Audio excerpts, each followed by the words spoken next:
Selawat itu ternyata ibadah yang ringan, tapi pahalanya gede banget. Orang yang paling rugi adalah orang yang apabila disebutkan nama Nabi, tetapi dia tidak berselawat kepada Nabi. Bahkan Jibril marah dan benci kepada orang seperti itu. Dalam surat Al-Ahzab, Allah Subhanahu wa Ta'ala berfirman, sesungguhnya Allah dan malaikat berselawat kepada Nabi. Wahai orang-orang yang beriman, berselawatlah kalian kepadanya dan ucapkanlah salam penghormatan baginya.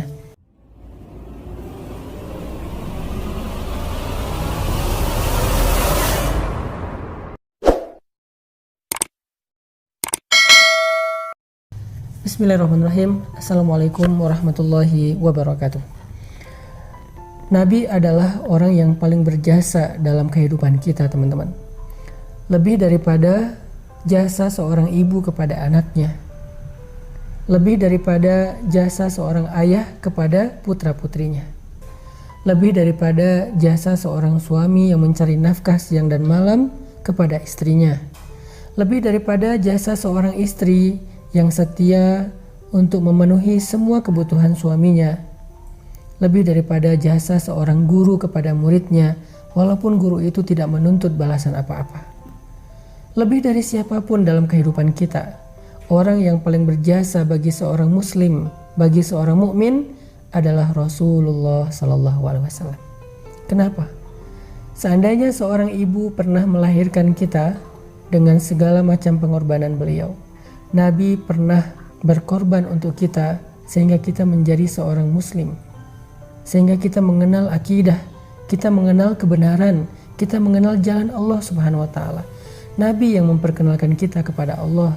Kalau bukan Nabi Sallallahu Alaihi Wasallam, mungkin sekarang kita termasuk orang-orang yang merugi karena kesesatan kita. Kalau ayah kita pernah menafkahi kita siang dan malam mencari rezeki untuk kita, menghidupi kita, Nabi Sallallahu Alaihi Wasallam yang memudahkan urusan kita di dunia dan di akhirat. Orang tua kita di akhirat tidak akan bisa menolong kita. Mereka akan sibuk dengan urusannya masing-masing. Sebagaimana firman Allah, "Yauma yafirrul mar'u min akhihi wa ummihi wa abihi wa sahibatihi wa banih."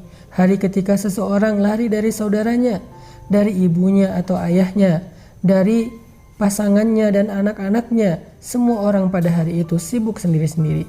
Ayah kita nanti di padang mahsyar akan ninggalin kita. Ibu kita nanti di padang mahsyar akan ninggalin kita. Keluarga kita, pasangan yang kita cintai sehidup semati, nanti dia akan meninggalkan kita. Dan itu bukan sesuatu yang tercela, karena memang semua orang akan sibuk dan panik sendiri-sendiri. Termasuk kita juga akan meninggalkan siapapun di antara keluarga besar kita. Terus siapa orang yang satu-satunya akan menolong kita, membantu kita, yang sebetulnya dia sudah memiliki tiket masuk ke surga, tetapi dia tidak masuk ke surga demi menolong kita.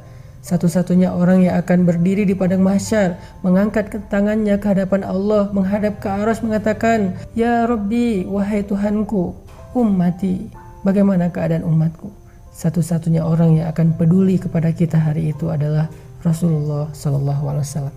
Makanya hari ini saya pengen ngajak kita semuanya untuk membiasakan satu habit, satu kebiasaan, yaitu habit berselawat kepada Nabi Sallallahu Alaihi Wasallam. Kenapa? Pertama, karena beliau adalah orang yang paling berjasa untuk kita. Kedua, hanya dengan berselawat kepada Nabi, kelak di akhirat, kita termasuk orang yang akan mendapatkan syafaat atau pertolongan Nabi.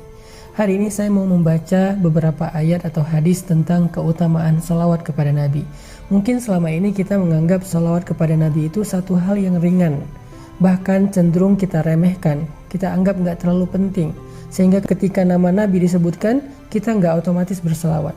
Sekarang saya pengen bacain beberapa keutamaan salawat, supaya setelah ini kita jadi tahu salawat itu ternyata keren banget. Salawat itu ternyata agung banget. Salawat itu ternyata ibadah yang ringan, tapi pahalanya gede banget. Orang yang paling rugi adalah orang yang apabila disebutkan nama Nabi, tetapi dia tidak berselawat kepada Nabi. Bahkan Jibril marah dan benci kepada orang seperti itu. Dalam surat Al-Ahzab, Allah Subhanahu wa Ta'ala berfirman, sesungguhnya Allah dan malaikat berselawat kepada Nabi. Wahai orang-orang yang beriman, berselawatlah kalian kepadanya dan ucapkanlah salam penghormatan baginya. Apa pelajaran dari ayat ini? Ternyata kata para ulama ada banyak sekali hikmah atau kebaikan yang tersimpan di dalam salawat. Yang pertama, salawat kepada Nabi itu adalah perintah Allah Subhanahu wa taala. Hukumnya wajib. Ya ayyuhalladzina amanu sallu alaihi. Wahai orang-orang yang beriman, berselawatlah kalian kepada Nabi.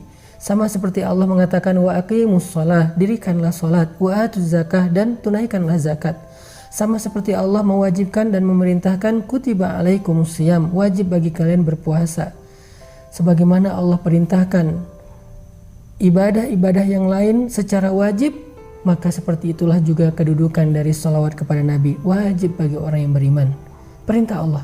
Dan tahukah kita, Allah tidak mewajibkan sesuatu kecuali di dalamnya ada kebaikan yang besar. Bahkan kata Nabi SAW dalam hadis qudsi, tidaklah seorang hamba mendekatkan dirinya kepadaku dengan sesuatu yang lebih aku sukai daripada apa yang aku wajibkan. Jadi kalau kita pengen mendekatkan diri kepada Allah dengan sesuatu, dekatkanlah diri kita dengan apa yang Allah wajibkan. Salah satunya, salawat kepada Nabi. Hukumnya wajib, sallu kata Allah, berselawatlah kepadanya. Yang kedua, salawat kepada Nabi itu adalah mengikuti Allah dan malaikat. Jadi ketika kita berselawat kepada Nabi, itu bukan hanya kita sendiri yang berselawat, Allah dan malaikat aja berselawat kepada Nabi. Jadi kalau ada seseorang yang mengatakan Muhammad, Allah waktu itu, malaikat waktu yang sama menyampaikan salawat kepada Nabi Muhammad. Kenapa kita enggak? Padahal Allah yang memiliki alam semesta, Allah yang menciptakan Rasulullah SAW. Tapi Allah dan malaikat berselawat kepada Nabi ketika nama Nabi disebutkan. Terus siapa kita untuk tidak berselawat kepada beliau? Sehingga siapa yang berselawat kepada Nabi saat mendengar nama Nabi disebutkan, berarti dia telah mengikuti Allah dan para malaikat. Masuk dalam satu kebaikan yang Allah sendiri melakukannya. Ini luar biasa ya. Biasanya Allah kalau nyuruh kita melakukan satu kebaikan, Allah tidak melakukan kebaikan itu karena Allah Maha Kuasa. Malaikat tidak melakukan kebaikan itu karena Allah tidak perintahkan kepada malaikat. Biasanya Allah kalau nyuruh kita melakukan satu ibadah, hanya kita sendiri yang melakukannya, sedangkan Allah menilai ibadah kita. Tapi kali ini Allah terlibat di dalam ibadah yang sama. Walaupun Allah tidak beribadah, tetapi Allah melakukan kebaikan itu. Allah menyuruh kita berselawat, Allah sendiri berselawat untuk Nabi. Walaupun berbeda salawat kita dengan salawat Allah. Salawat kita adalah mendoakan Nabi dalam kebaikan. Salawat Allah kepada Nabi adalah memuji Nabi dengan kebaikan. Tetapi sama-sama salawat. Ini istimewanya salawat. Jadi siapapun yang berselawat kepada Nabi, berarti dia sedang berselawat bersama Allah dan para malaikat. Yang ketiga, kata Nabi, man shalla alayya salatan wahidah, sallallahu alaihi ashran. Siapa yang berselawat untukku satu kali, Allah yang akan berselawat untuknya 10 kali. Bukankah kita merasa cemburu karena Nabi mendapatkan salawat dari Allah dan kita berharap mendapatkan kebaikan yang sama? Allah selalu berselawat untuk Nabi, malaikat berselawat untuk Nabi. Terus kita gimana? Ternyata kita juga bisa dapat selawat dari Allah. Caranya berselawatlah kepada Nabi.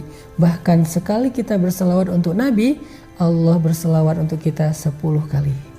Apa arti Allah berselawat untuk kita? Allah memuji kita di arasy-Nya. Allah memuji kita di surganya. Allah memuji kita di hadapan malaikat-malaikatnya. Sehingga dengan kita rajin berselawat untuk Nabi, kita jadi selebgram di langit. Dikenal oleh banyak penduduk langit karena sering dipuji-puji, dimention sama Allah Subhanahu wa taala. Yang keempat, Nabi SAW bersabda, "Man shalla alayya salatan, sallallahu alaihi 10 salawatin, wa huttat anhu 10 khatayatin, wa rufi'at lahu 10 darajatin." Siapa yang berselawat kepadaku satu kali, maka Allah akan berselawat untuknya 10 kali. Allah memuji dia 10 kali. Lalu dihapuskan darinya 10 kesalahan dan ditinggikan baginya 10 tingkatan. Kita tahu berapa jumlah tingkatan surga? Jumlah tingkatan surga sebanyak ayat Al-Quran di dalam mushaf Al-Quran. Maka siapa yang berselawat kepada Nabi satu kali, Allah angkat derajatnya di dalam surga 10 tingkatan. Allah hapuskan baginya 10 kesalahan. Luar biasa salawat ini. Padahal cuma ngomong sallallahu alaihi wasallam. Padahal cuma ngomong Allahumma sholli ala Sayyidina Muhammad. Tetapi ternyata kalimat yang ringan sekali itu, yang kita ucapkan mungkin kurang dari 10 detik, tapi bisa mendapatkan kebaikan yang luar biasa. Yang kelima, Nabi SAW bersabda, kullu du'ain yud'allahu azza wa jalla bih, mahjubun 'anis sama hatta yusalla ala Muhammad. Semua doa yang dipintakan kepada Allah Subhanahu wa taala akan terhijab, akan terhalang dari Allah Subhanahu wa taala sampai dia berselawat kepada Nabi Muhammad sallallahu alaihi wasallam. Jadi kalau kita pengen doa kita nggak ada hijab, nggak ada penghalang, nggak disconnect, nggak di reject, berselawatlah kepada Nabi di awal atau di akhir doa kita.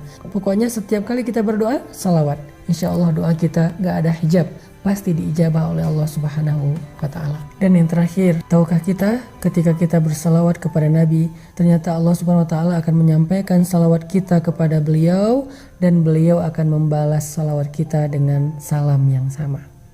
Mau dapat salam dari Nabi, mau dibalas salam sama Nabi sallallahu alaihi wasallam secara personal, berselawatlah kepada beliau. Sehingga ketika kita mengatakan Allahumma sholli ala Sayyidina Muhammad, ketika kita mendengar nama Nabi disebutkan, kita bilang sallallahu alaihi wasallam, Nabi akan menjawab salawat kita. Nabi akan membalas salam kita. Sehingga kita termasuk orang yang sering saling memberi salam dengan Nabi sallallahu alaihi wasallam.